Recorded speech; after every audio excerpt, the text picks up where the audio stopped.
긴 제목을 가지고 말씀을 나누고자 합니다. 승리와 자유를 위한 영적 준비입니다. 자, 사람들은 기회가 어떤 때, 기회가 왔다 하는 그 순간들이 있지 않습니까? 그랬을 때, 그래, 기회가 왔을 때 꽉 잡아야지.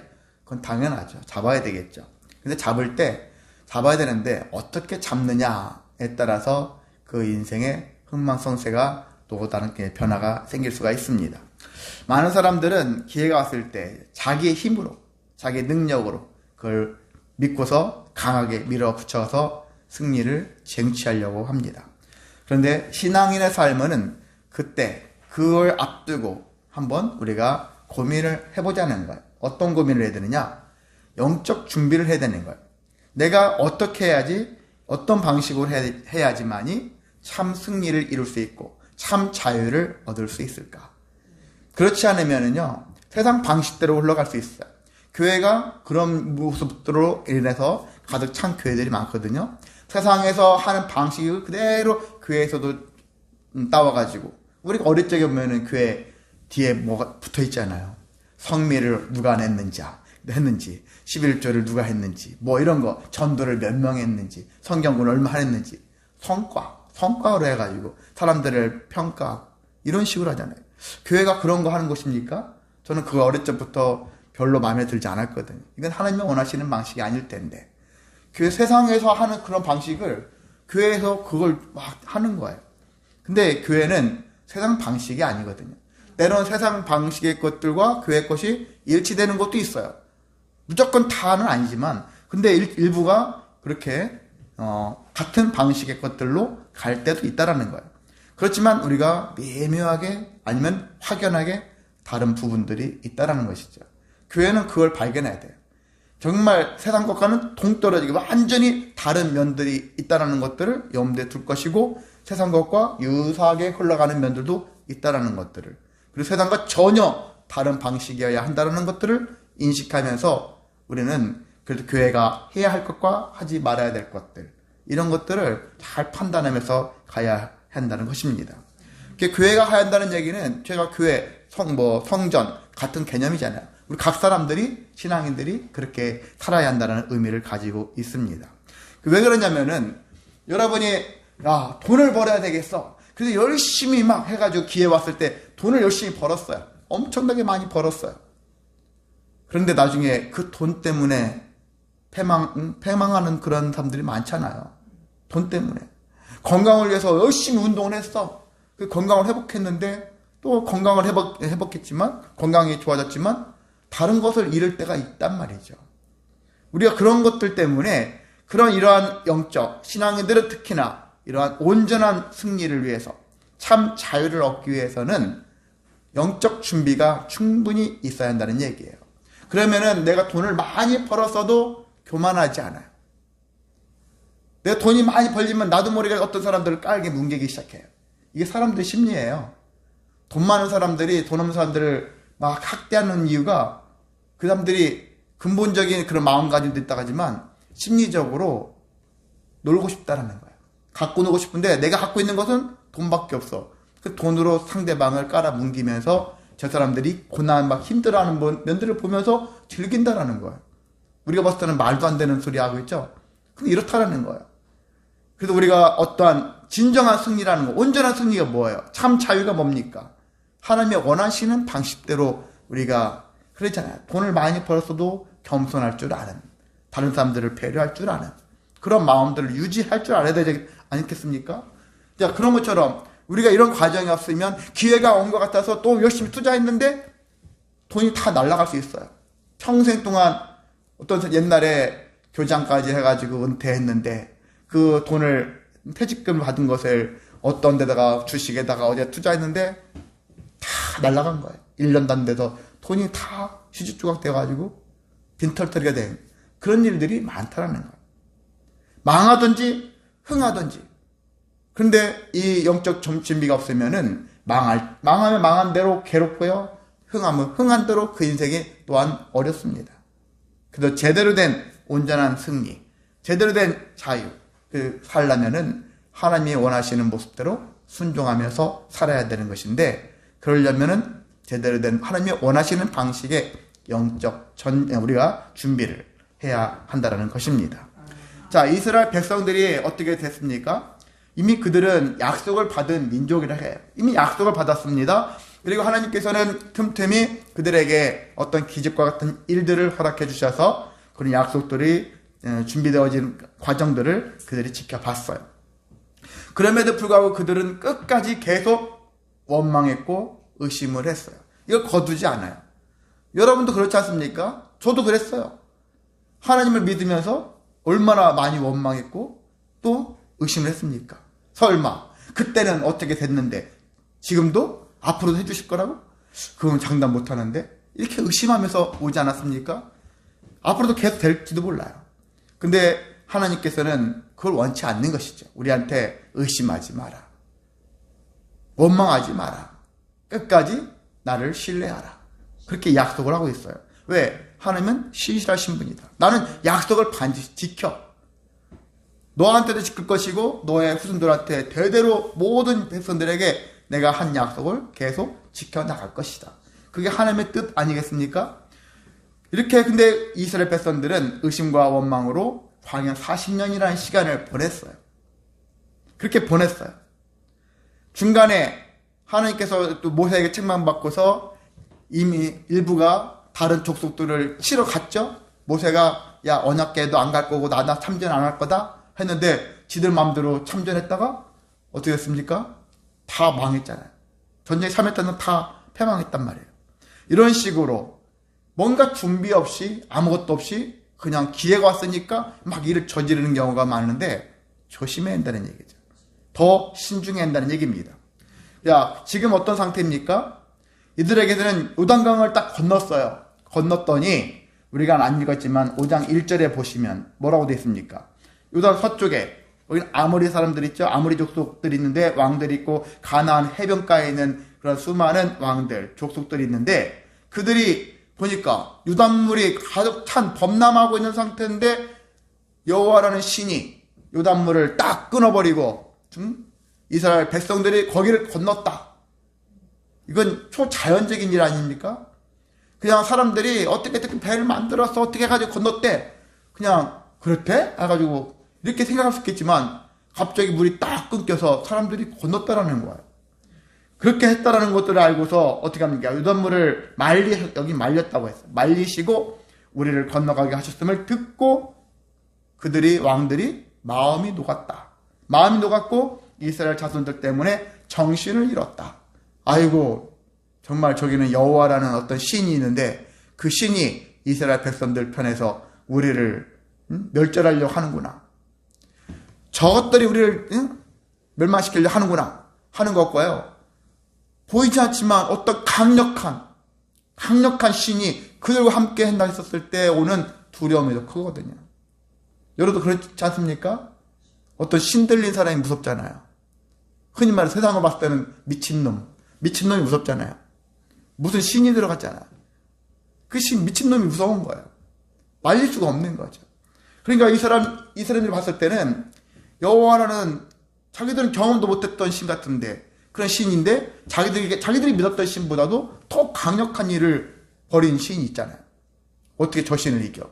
이스라엘 사람들이 무서운 게 아니라 이스라엘 사람들과 함께하는 그 신이 무서운 거예요. 이게 마음이 녹아있는 상태죠. 이런 상태, 그런 상태에서 이 가나안 백성, 여기 가나안 땅에 들어가 있는 이스라엘 백성들 입장에서는 야, 이젠 쟤들이 저런 상태니까 우린 빨리 가서 저들을 무찌르자. 이런 생각을 가졌을 거라고 생각이 들어요. 그런데 하나님은 생각은 다르다는 거예요. 어떻게 다르냐? 하나님께서는 세 가지로 오늘 본문의 5장에 보면 세 가지 내용들이 있어요. 세 가지를 명하셨어요. 첫 번째는 어떤 거냐면은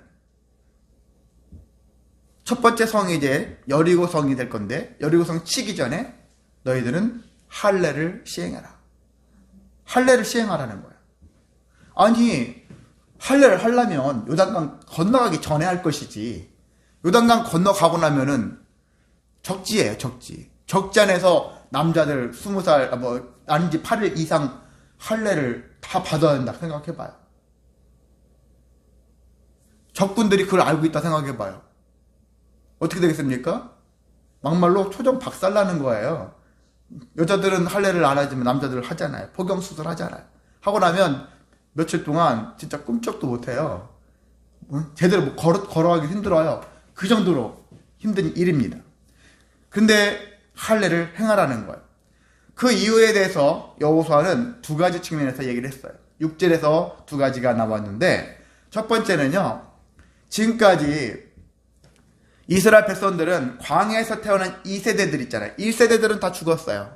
여호수아 갈렙 빼고. 1세대들은 다 죽었잖아요. 근데 2세대들은 지금까지 할례를 한 적이 없어요. 이렇게 저렇게 이동하더라고.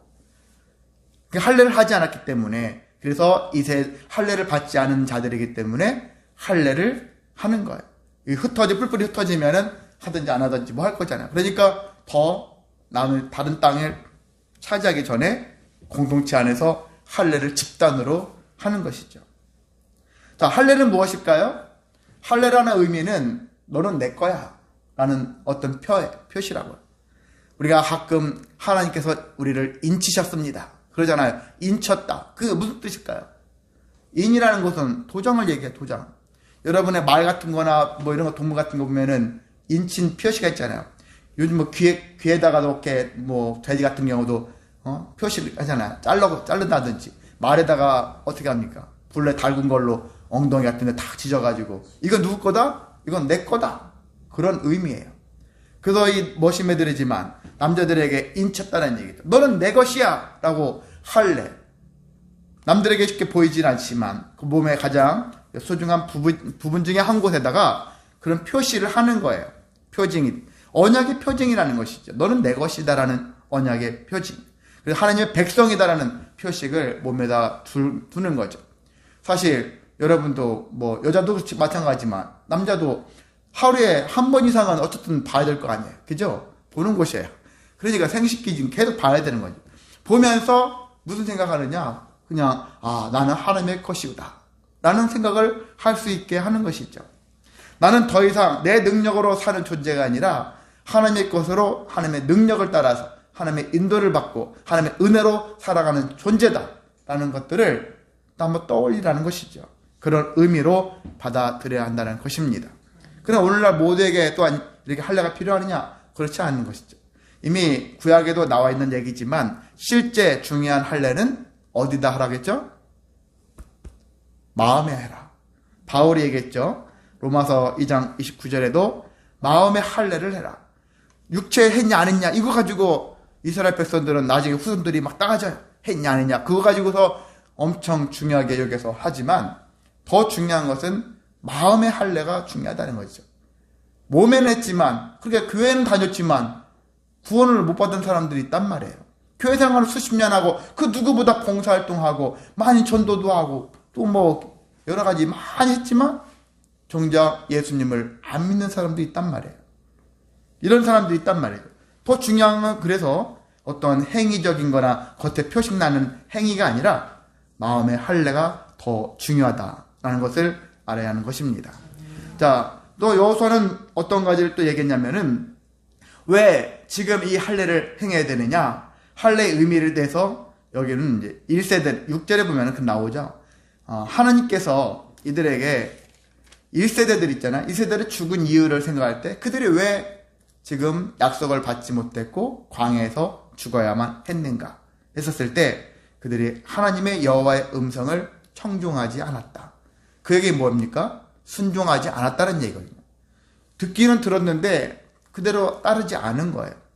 음성을 듣기를 원치 않은 것이죠. 그대로 순종하기를 하지 않은 거죠. 자, 그런 관점에서 있다 보니까 광야에서 그들은 약속대로 가나안 땅에 들어가지 못하고 죽게 되었다는 얘기죠. 자, 이런 식으로 해서 우리가 생각할 때 이 할례라는 것은 나름대로 의미가 있다. 그런데 할례는 또 중요한 일들을 앞두고서 이들이 하나의 의식이 되었던 것을 알 수가 있는 것은요. 이미 출애굽기 4장에 보면은 모세가 80세에 사명을 받고 이스라엘 백성들을 지도하러 이 민족의 지도자로서 애굽에 갈 때가 있었거든요. 그래서 가족을 떠나서 가는 도중에 갑자기 여호와의 사자, 어떤 사자가 나타나가지고 모세를 죽이려고 했거든요. 여호와 사자가 모세를 죽이려고 했었을 때 그가 여호와의 사자가 모세를 왜 죽이려고 했을까? 그 본문은 앞뒤가 딱 잘려가지고 갑자기 그 본문이 나와가지고 정확한 내막을 몰라요. 그냥 갑자기 나오다가 뜬금없이 어떤 이야기가 딱 삽입되어져가지고 내게 왜 이럴까? 그런데 우리가 이제 추론을 할 때는 할례를 받으라고 했었을 때 모세가 그것을 까먹었던지 안 받았지 뭐 하셨지 그냥 가버린 거예요. 가버렸는데 하나님께서 모세의 영적 지도자로서 등단하기 전에 이 과정을 먼저 했었어야 되는데 그걸 까먹고 가버린 것 같아요. 잊고서. 근데 그것을 여호와 사자가 그 의식을 행하지 않은, 순종하지 않은 모세를 그래서 죽이려고 하는 것이죠. 네가 내가 지도자를 세웠다 할지라도 내가 너에게 명령한 것을 지키지 않고 네 멋대로 하면 되겠느냐. 그런 것이죠. 이제 그런 관점에서 그래서 모세가 그런 죽이려고 했었을 때 그의 아내 십보라가 어떻게 했습니까? 아들의 표피를 잘라버렸어요. 그리고 모세한테 표피를 던져버리면서 이렇게 했죠. 당신은 참 내 피남편이다. 이런 식으로 모세를 좀 원망하듯이 했던 과거의 일들이 있었다는 얘기죠. 이런 것들도 보면 어떻게 느껴지냐면은 그래요. 우리는 일들 앞에 기회가 왔었을 때 뭐 덜썩 잡아가지고 확 나가버리면 좋겠다 생각이 들겠지만은 그 전에 영적인 무장이 되어 있어야 한다. 하나님 앞에 하나님 말씀대로 순종하며 살겠다라는 그러한 결단이 있어야 한다는 것입니다. 내가 어떤 직업을 택하든 내가 어떤 일을 하든 뭐가 됐든 저걸 이기고 싶다 할지라도 그래서 내가 이기고 난 다음에 어떤 자세로 어떤 모습으로 할 것이냐 그걸 끝까지 이겨내는 거죠. 이제 내 마음대로 다 얻었으니까 내 뜻대로 살 겁니다. 그런 마음 가지면 안 되잖아요. 내가 비록 그것들을 다 얻었을지라도 저는 여전히 하나님의 것입니다. 아멘. 겸손한 마음을 갖게 하기 위한 하나님 말씀대로 계속 순종하며 살겠습니다. 아멘. 이와 같은 자세가 필요하다는 것을 알 수가 있습니다. 아멘. 자, 근데 진짜 할례를 받게 된 진짜 이유는 하나님이 말씀하셨어요. 앞선 지금 여호수아가 2가지 얘기한 것도 의미가 있지만은요, 또 구체적으로는 한 가지 8, 9절에 보면은 하나님이 더 특별히 말씀하신 것이 있는데 뭐냐면 할례를 받게 된 이유는 너희를 애굽의 수치에서 자유롭게 하기 위해서다. 이런 얘기를 했어요. 자, 애굽의 수치는 무엇을 의미합니까? 무엇을 뜻하죠? 애굽이라는 것은 세상을 얘기하고 있고 거기에서 세상에 종살이했던 모습을 떠올 수가 있어요. 그 종살이에서 이제 떠나가게 해주겠다. 내가 오늘 애굽의 수치를 너희에게서 떠나가게 해주겠다. 이렇게 말씀을 하시는 거예요. 우리는 지나보면은 내가 애굽의 수치 같은 것도 있잖아요. 생각만 해도 그 시절이 싫은 것들 있잖아요. 인생을 돌아보면 그런 일이 있지 않습니까? 열등의식이나 자격지심이나 또한 여러 가지 가정 형편이 안 좋았다. 아무 여러 가지 막 과거에 안 좋았던 일들을 가끔 떠올리고 싶지 않은 것들이 있어요. 죄책감 다 포함해가지고 이런 것들이 있었을 때 이런 세상적 사고를 가지고 살아갔던 이 모든 것들이 다 떠나가고 이제 새 사람으로서 새롭게 새 인생을 시작하기 위한 그런 관점에서 그 과거를 떠나보내는 그래서 떠나보내야지 내가 자유할 수 있는 거거든요. 우리는 자유하지 못하는 경우가 많죠. 저도 그렇고 여러분도 그렇고 자유하십니까? 뭔가 모르게 자꾸 누군가를 생각하고 의식하고 자꾸 거기에 맞춰가지고 살려고 하지 않습니까? 내가 자유로워야죠. 물론 우리가 공동체를 살려면은 어느 정도 자유를 좀 포기를 하긴 해야 돼요.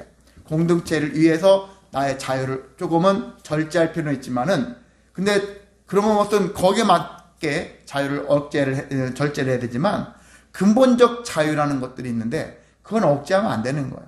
하나님이 우리에게 자유를 위해서 예수님을 보내주셨잖아요. 자유와 평화를 위해서 보내주셨잖아요. 자유와 소망을 위해서 우리에게 보내주셨는데 우리는 근본적으로 보면은 예수를 믿으면서도 자유를 계속 잃은 채 살아가고 있어요. 뭔가 얽매인 채 살아가고 있어요. 교회에 와서 신앙생활을 해도 얽매예요. 그걸 누가 많이 보여줍니까? 목회자들, 사역자들이 거기에 갇혀 있어요. 목회자들이 자기 마음대로 살라는 거 아니에요. 술집에 가서 술 막 먹고 나이트 끌어 다니고 이상한 거 다 하고 다니라는 그런 의미가 아니잖아요. 그건 방종이죠. 합법적인 테두리 안에서 자유롭게 그 참 자유가 무엇인가를 그걸 깨닫고 성도들에게 참 자유가 무엇인지 전제는 뭐냐면 주님 안에서 말씀 안에서 예수 안에서 성령 안에서 그러면 우리가 말씀 성령 주님 믿음 그 안에 거하면 거기에서 무슨 말씀을 어떤 의미를 우리에게 주시는가를 깨달을 수 있거든요. 그걸 알았었을 때 야, 그 안에서 내가 참 자유롭구나 라는 것들을 느끼게 하면 되는 거거든요. 이게 신앙생활의 묘미 아닙니까? 뭔가에 자꾸 신앙생활 하는데도 얽매여 있다면은 구약적 사고방식이면서 하나님이 원하는 방식이 아닙니다. 여전히 형태는 세상에서 얽매였던 형태를 교회 안에 공동체, 믿음의 공동체라고 하는 공동체 안에서도 여전히 얽매여 살아가는 것과 다를 바가 없었거든요. 근데 우리는 달라야 되잖아요. 예수님이 자유케 하셨는데 믿고 자유를 얻었는데 삶은 자유롭지 못하다는 것이죠. 여전히 물질에 얽매여 있고 건강에 얽매여 있고 사실 큰 거니까 우리에게 돈도 엄청난 영향을 주잖아요. 건강도 엄청난 영향을 줍니다. 인간관계도 큰 영향을 줘요. 우리가 무시는 할 수 없어요. 인정해야 돼요. 그들의 힘을 인정을 하지만 그래도 주님 앞에서 자유하려고 하는 마음들을 자꾸 품어야 한다는 것이죠. 그래 돈이 좀 부족하면 어때? 그래 건강을 좀 잃었으면 어때? 근본적으로 다 잃어가지고 죽기 직전까지 간다면은 좀 더 건강에 대한 염려 같은 것들이 많아질 수밖에 없지만은 기본적으로는 우리가 알게 모르게 많은 얽매임 속에 사로잡혀 있다는 것입니다. 근데 하나님께서는 할례를 왜 행했느냐? 내가 너의 것인데, 네가 내 것인데, 내가 너를 보호할 건데, 내가 너를 지키고 인도할 건데 무슨 걱정이냐? 자유해라.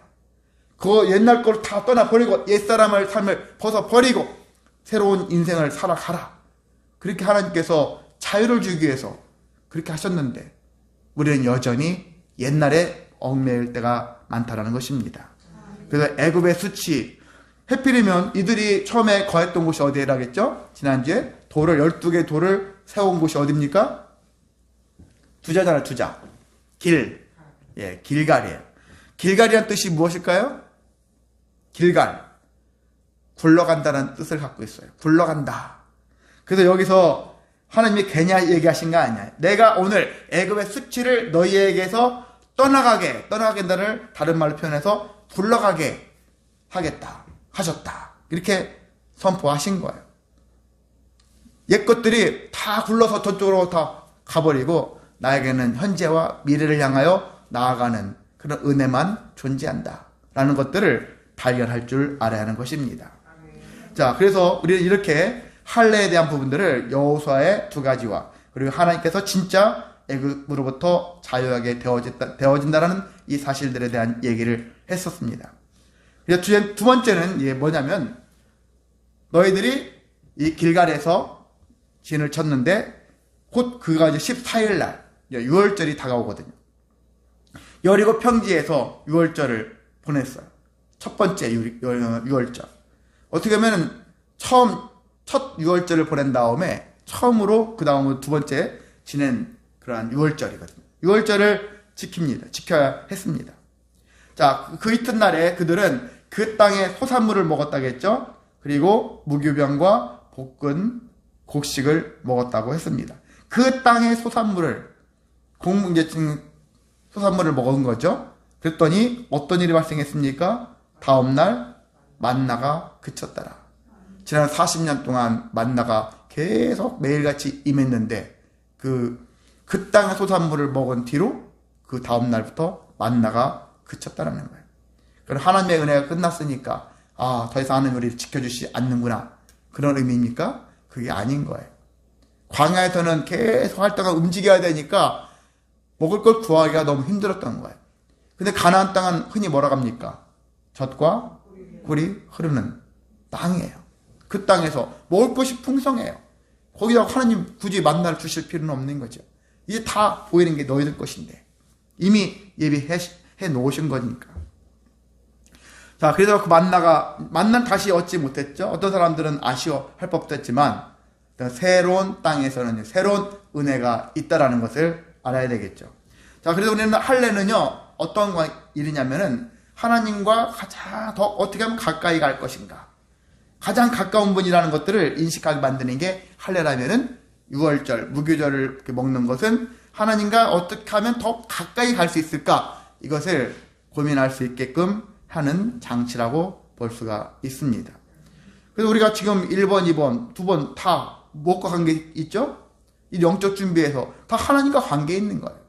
하나님이 말씀에 순종해야 되고, 하나님께서 우리를 주관하시고 있다는 사실들을 기억해야 되고, 나는 하나님의 것이라는 것, 하나님이 나를 인도하실 것이라는 그러한 기대를 계속 하는 것이라고 할 수 있습니다. 자, 그러면 세 번째는 무엇일까? 세 번째도 마찬가지예요. 세 번째는 군대 대장을 따르라, 그렇게 제목을 잡아봤는데요. 여호수아가 이제 여리고에 가까이 이르렀어요. 시작하지, 행군하기 시작했죠. 가까이 갔었을 때 눈을 앞을 들어서 보니까 어떠한 사람이 칼을 빼어서 손에 들고 마주 서 있다라는 거예요. 딱 서 있는 거예요. 어떤 장군 같은 자가 딱 서 있는 거예요. 그 여호수아가 그 사람에게, 너는 한마디로 우리를 위한 자느냐, 우리 편이냐, 아니면 적들을 위하는 적이냐, 이렇게 물어봤어요. 그래서 군대 대장이, 아니다, 나는 여호와의 군대 대장으로 지금 왔다, 그렇게 얘기를 합니다. 그러니까 여호수아가 땅에 납작 엎드리죠. 얼굴을 땅에 대고서 엎드려 절하면서, 내 주여, 종에게 무슨 말씀을 하려 하십니까? 묻습니다. 그러니까 군대 대장이 하는 말이, 내 신발을 벗어라, 내 발에서 신을 벗어라, 그렇게 얘기를 합니다. 그래서 많이 들었던 얘기죠. 누가 떠오릅니까? 모세가 떠오르죠. 예. 시내산에서 올라갔을 때, 네, 그렇게 그런 것도 떠오르는데, 여기서 이 신을, 네가 선 곳은 거룩하니라, 그렇게 여호수아에게 얘기하고 있죠. 그때도 그랬는데, 여기서 군대 대장이 왔다라는 것은, 전쟁은 누구에게 속한 거라고요? 하나님께 속했다라는 것을 상징한다라는 것을 알 수가 있습니다. 그리고 하나님께 속했다라는 얘기는, 전쟁은 하나님이 하신다라는 것을, 우리가 하나님이 주관하신다, 너희를 위해서 싸우신다 라는 의미를 가지고 있습니다. 그리고 모세 시내산 사건과 같이 신을 벗는 행위는, 너는 하나님의 종이다 라는 것이죠. 신을 벗는다라는 것은 종이라는 얘기예요. 어떻게 보면 강단 여기 올라오는 것도 그냥 막 신발 신고 막 오는 것도 있지만, 신을 벗는다라는 것도 단지 여기가 저 아래보다는 여기 말씀 전하는 곳이니까 신성해, 자체를 신성시한다기보다는 마음으로 생각할 때 하나님 앞에서 내가 신을 벗고 내가 하나님의 것으로서, 또 하나님의 일꾼으로서 한 말씀을 전한다 하는 그런 마음가짐이 더 중요한 것 같다고 생각이 듭니다. 그런 것처럼 나는 하나님의 속한 자로서 하나님의 종입니다. 종이 된 순간에는 이제 내 뜻과 내 의지가 중요하지 않습니다. 하나님이 인도하시는 대로 저는 순종할 뿐입니다. 이게 중요하다는 거예요. 모세가 그렇게 살아왔었고, 지금 여호수아도 지금 모세와 같은 비슷한 일을 겪잖아요. 모세는 홍해, 여호수아는 요단강. 그죠? 시내산에서 모세, 또 여기 여리고 평지지만 이곳에서도 또 신을 벗어라. 비슷한 그러한 구조를 갖고 있죠. 그런 것 같이 여기도 여호수아도 신을 벗고 너는 여호와의 종이다 라는 것들을 다시 한번 다짐을 받는 그런 모습을 갖고 있습니다. 자, 말씀을 이제 종료하고 마치겠습니다. 전쟁은 어떤 전쟁이냐. 많은 사람들은 엄청 전략과 전술을 막 짜가지고 어떻게 하면 저것들을 이길까, 이런 걸로 열심히 준비하고 있죠. 나라들이 다 그렇게 하잖아요. 기업들이 그렇게 살아요. 많은 사람들이 그렇게 삽니다. 근데 우리는, 신앙인들은 어떻게 이걸 보느냐. 전쟁은 영적 전쟁이다. 모든 것은 다 영적 전쟁이다 라는 거예요. 국가가 싸우는 것도 그렇고요, 나라 안에서 싸우는 것도 그렇고, 집안들이 싸우는 것도 그렇고, 교회 안에서 싸우는 것도 그렇고, 모두가 싸우고 다투고 갈등이 일어나는 모든 현상들은 다 영적 전쟁이라는 거예요. 영적 전쟁에서 다 패하고 있는 거예요. 어떻게 보면 하나님이 원하신 방식으로 이겨내지 못하고 세상 방식대로 이겨냄으로 인해서 불협화음이 끊임없이 발생하고 있고 이겨도 이길 것 같지 않은 거죠. 상처뿐인 영광, 그런 전쟁들이 많아요. 근데 하나님이 원하시는 방식의 전쟁, 그 영적 전쟁으로 인정하면서 진정한 온전한 승리, 온전한 자유, 그걸 얻기 위해서는 이런 영적 준비가 필요하다는 것을 다시 한번 기억하기를 원합니다. 거기에 준비하려면 어떤 것이 준비하느냐? 우리는 하나님의 것이고 우리가 하나님의 것이 됐을 때 하나님이 나를 도와주신다 라는 것을 믿어야 한다는 것입니다. 그리고 전쟁을 앞두고 이렇게 할례의식, 유월절 의식과 같은 의식을 행하죠. 그런 것처럼 군대대장 또한 대장 대신 주님이 우리와 함께 하시면서 이기게 하신다. 그래서 군대대장을 따라야 된다. 전쟁을 내가 주도해서 하는 것이 아니라 하나님이 역사하시도록 우리가 그 문을 열어 놓아야 한다는 얘기죠. 그래서 그런 마음 가지고서 하게 되어지면은 우리는 영적 전쟁에서 승리할 수 있고 그리고 참 자유를 얻으며 살아갈 수가 있습니다. 이게 신앙의 묘미예요. 그런 신앙인의 삶의 기쁨이라고 할 수 있는 것입니다. 그것들을 찾아서 우리 가자는 거예요. 다른 것에 바쁘고 다른 것에 준비하고 교회 생활 많이 하고 다른 것에 열심히 힘써가지고 했는데 수고와 슬픔밖에 남지 않다면 그 신앙생활이 무슨 의미가 있습니까? 하나님이 진짜 주시고자 하는 것을 놓치고 다른 것에 열중하지 말고 하나님이 주시고자 하는 자유와 그리고 평안과 승리, 소망, 풍성해지시기를 주님의 이름으로 소망하고 축복합니다. 아멘. 사랑 많으신 하나님 아버지, 은혜를 주옵소서, 승리를 주옵소서, 자유케 하여 주옵소서.